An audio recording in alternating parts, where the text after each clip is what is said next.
turning off the lights in Phillip Island, which is in Victoria and where it's famous for penguins and shearwaters, turning off the lights to save the birds. Now, what happens at the end of the breeding season in Phillip Island in around April is that thousands and thousands and thousands of wedge-tailed shearwaters leave their burrows and set off on a 15,000 kilometre migration from southern Australia right across the Pacific Ocean up to the Bering Strait and the Aleutian Islands, and then they do this enormous migration back to then breed the following year in the summer in southern Australia.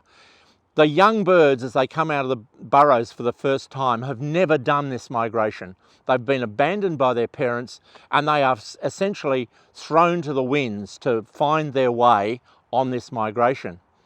But one of the things that's happened around Phillip Island over the last couple of decades is there's been a lot of housing development, a lot of businesses, and they have lights at night, and the lights can confuse the young birds when they first come out of their burrows. So it's a really delightful story to hear that for a few weeks during that migration period, a whole bunch, I think over 100 different businesses that have lights along the strips along the edges of the water, turn their lights off in the evenings so that the birds, as they come out, these wedge-tailed shearwaters, otherwise known as mutton birds, as the young birds come out, they're not confused by the lights and they get the best chance they can to set off on this extraordinary migration.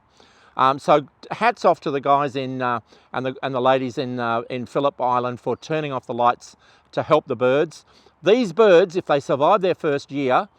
they'll live for 30 years. They will fly over 1 million kilometres in their lifetime on these migrations. So to give them a bit of a head start and to not confuse them with the lights when they first start out is the least we can be doing to help the wedge-tailed shearwaters on their annual migration into the Pacific.